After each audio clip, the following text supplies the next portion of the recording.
Welcome to Kali twisted stories part 65। जय माँ काली, जय माँ तारा, आप सबका भला हो। राधा कृष्ण के प्रेम के इस तीसरे भाग में आपका स्वागत है। कृष्ण अब घर पर गुमसुम सा रहता। राधा तो चली ही गई थी। रुक्मणी का उपद्रव दिन पे दिन बढ़ते ही जा रहा था। कृष्ण ने अब मन बना लिया था, वो किसी भी तरह करके ये घर छोड़ेगा ही छोड़ेगा। पर मधुर और मधुरिमा का ख्याल बार बार मन में आता।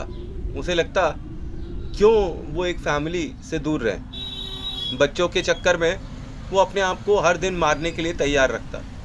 उसने सोचा, अब मेरी लाइफ में कुछ है तो नहीं, ना रुक्मणी है ना राधा है, यही बच्चे हैं, इन पे ही कंसंट्रेट कर लेता हूँ। बच्चे गर्मी की छुट्टियों में घर आए और रुक्मणी ने पता नहीं उनसे क्या कहा और क्या नहीं कहा कि वो बहुत ही भड़क गए। शाम को जब कृष्ण अपने ऑफिस से घर आया तो उसे पता चला कि बच्चे घर आए हुए हैं हॉस्टल से। उन्होंने दोनों को आवाज दी, बेटा, बच्चू, लेकिन कोई जवाब नहीं आया। ये सोचकर कि वो लोग अंदर बंद कर कमरे में टीवी देख रहे होंगे, वो बच्चों के कमरे में पहुंचा। उसने देखा बच्चे वहीं बैठे हुए थे। हमेशा बच्चे उसको देख के लपक के उसकी बाहों में आ जाते थे, पर आज पता नहीं क्या था, एकदम सन्नाटा। दोनों बच्चे गुस्से से उन्हें घूर रहे थे। मधुर बोला, पापा, आपका चक्कर चल रहा था, आपको शर्म नहीं आती है? मम्मी के होते आप चक्कर चला रहे हैं, किसी और के पास जा रहे हैं। मधुरिमा भी बोली, it was not expected of you पापा, मैंने आपसे ये एक्सपेक्ट नहीं किया था। कृष्ण को यह समझते देर नहीं लगी कि बच्चों के कान भर दिए गए हैं। बच्चे आ गए हैं घर पर और उनके कान भरे जा रहे हैं। तो कृष्ण को कुछ समझ में नहीं आया। उसने कहा, बेटा, आई कैन एक्सप्लेन। दोनों बच्चों ने कहा, हमें कोई एक्सप्लेनेशन की ज़रूरत नहीं है। हमारी माँ ने कहा है कि अगर आप इस घर में रहेंगे तो वो फांसी लगा लेगी, इसलिए या तो हम अपनी माँ के साथ चले जाएंगे या आप यहाँ से चले जाइए। ये कॉफिन में एक आखिरी नेल की तरह था। कृष्ण, जो अपने घर से अभी तक मात्र अपने बच्चों की वजह से ही बचा हुआ था और बंधा हुआ था, अब उसका मन टूट गया। अब उसके मन में आया, अब न बच्चे हैं और न रुक्मणी है और कोई भी नहीं। अब यहाँ रहना मुनासिब नहीं। कृष्ण बोला, बच्चों, तुम चिंता न करो, मैं जल्दी ही यहाँ से चला जाऊँगा। अब तो तुमने भी बोलना स्टार्ट कर दिया है कि मैं यहाँ से चला जाऊँ।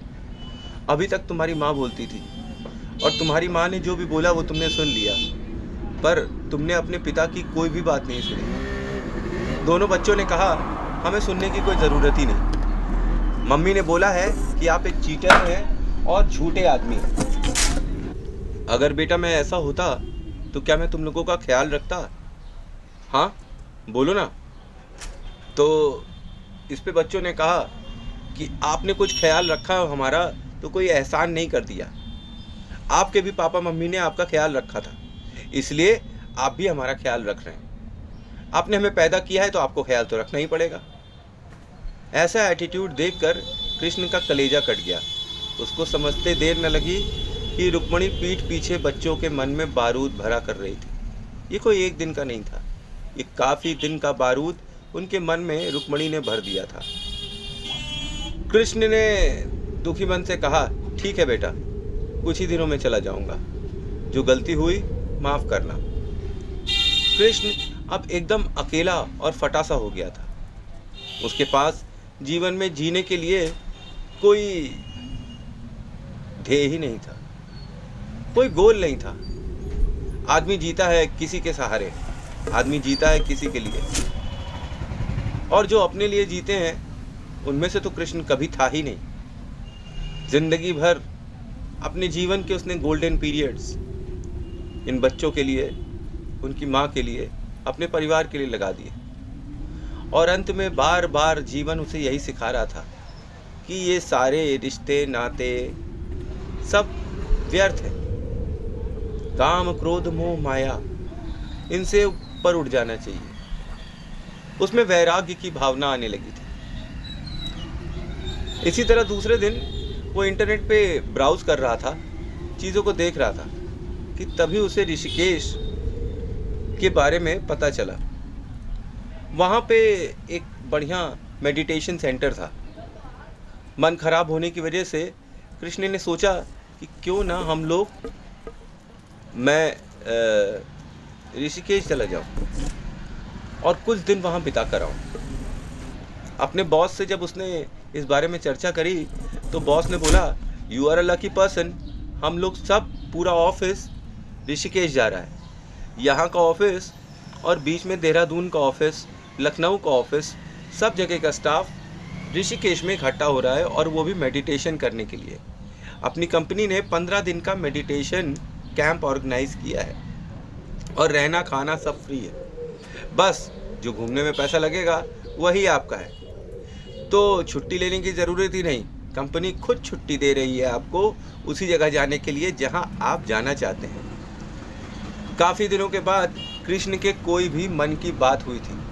उसके चेहरे पे एक हल्की सी मुस्कान आ गई थी। इधर राधा को गए हुए 2 महीने बीत गए थे।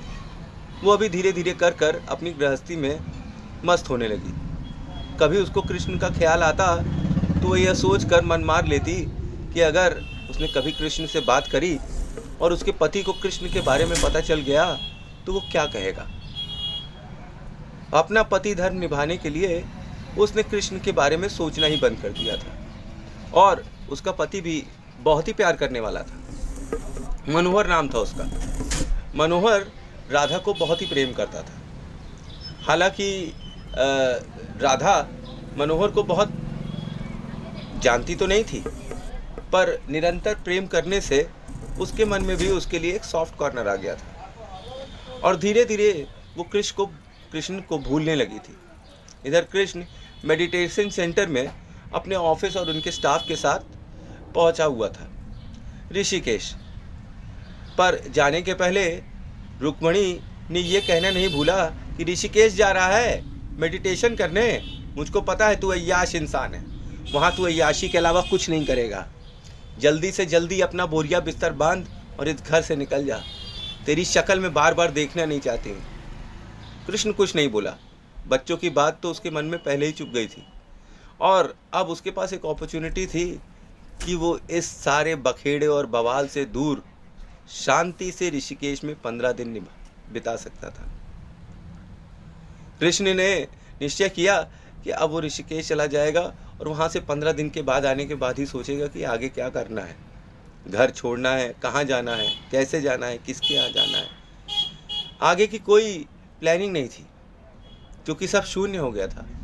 जिनके लिए पूरा जीवन उसने अपना होम कर दिया था, आज वे ही उसके अगेंस्ट हो गए थे। अब उसके जीवन में कोई भी ऐसा नहीं था जो उसको पकड़ सकता।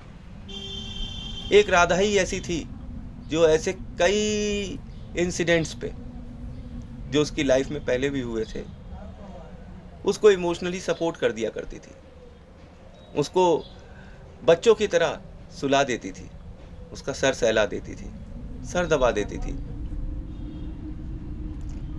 राधा के साथ उसको इमोशनल सपोर्ट ऐसा था कि बड़े से बड़े झंझावात कृष्ण आज तक सहता चला आ रहा था। पर अब राधा के न रहने पर उसके जीवन में बहुत ही बड़ा खालीपन आ गया था और इस खालीपन को भरने के लिए कोई भी नहीं था। ऐसे कई मौक़ों पे लोग तो डिप्रेशन का शिकार हो जाते हैं, पर कृष्ण की किस्मत अच्छी थी। डिप्रेशन का शिकार होने के पहले उसको भगवान ने एक अपॉर्चुनिटी दी थी कि वो ऋषिकेश जाके 15 दिन अपना मन शांत कर ले। दूसरे ही दिन ट्रेन थी, ट्रेन में सब बैठे और सारा ऑफिस स्टाफ परसों तक ऋषिकेश पहुंच गया। ऋषिकेश में महर्षि दयानंद आश्रम नाम का एक मेडिटेशन सेंटर था। वहाँ पे दयानंद नाम के एक सिद्ध पुरुष रहा करते थे। उन्होंने इस आश्रम की शुरुआत करी हुई थी। अब वे तो नहीं थे, पर उनके चेले चपाड़े ये आश्रम चलाया करते थे और इसको रन करने के लिए कॉर्पोरेट हाउसेस से डोनेशन लिया करते थे। उसके एवज में वो उनके बंदों को मेडिटेशन सिखाते थे ताकि उनकी लाइफ और अच्छी हो जाए। ऐसा सभी ने सुना था।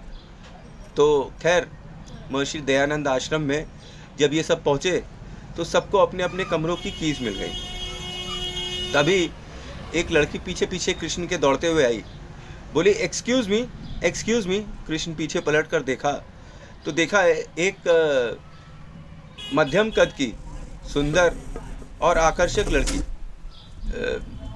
ज़्यादा से ज़्यादा वो 35 की होगी और कृष्ण 40 का। तो उसने बोला एक्सक्यूज़ मी, जो आपको चाबी मिली हुई है वो मेरे रूम की है और मेरे रूम की और आपकी रूम की चाबी मेरे हाथ में आ गई है। कृष्ण ने अचकचा के देखा तो बोला मतलब, कहा कि आपका रूम कौन सा है? तो बोला 101। तो लड़की ने बोला कि मेरा रूम 102 है, चाबी एक्सचेंज हो गई है, ये देखिए इस पे क्या लिखा हुआ है। तो कृष्ण ने मुस्कुराकर चाबी वापस कर दी, कही अरे मुझे तो पता ही नहीं चला। बाय द वे मेरा नाम नीलम है, आप? मुझे कृष्ण कहते हैं। अच्छा, तो आप प्रयागराज वाले ऑफिस के हैं? कृष्ण ने मुस्कुराकर कहा कि हाँ, और आप? कहा अरे मैं लखनऊ से हूँ। आप कभी लखनऊ आए हैं? कृष्ण ने बोला कि नहीं, लखनऊ तो नहीं आया हूँ।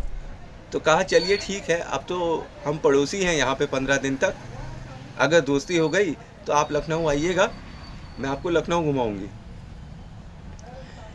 नीलम की इस बेबाकी से कृष्ण बहुत प्रभावित हुआ।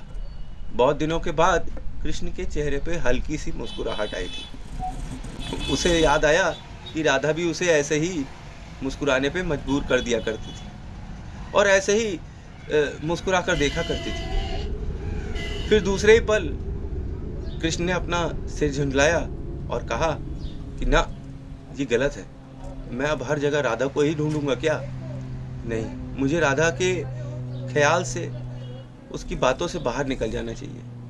मुझे शांत रहना चाहिए, बार बार उसको दूसरी किसी स्त्री में ढूंढना नहीं चाहिए, ना ही उसको और ना ही रुक्मणी को। इसी में ही मेरी भलाई है। अब मैं अपना जीवन शांति से जीऊँगा और किसी भी लफड़े में नहीं फंसूंगा कम से कम। पर जीवन तो लफड़ों का नाम है।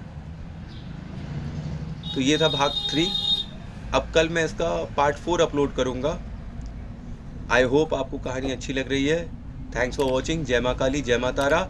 आप सबका भला हो।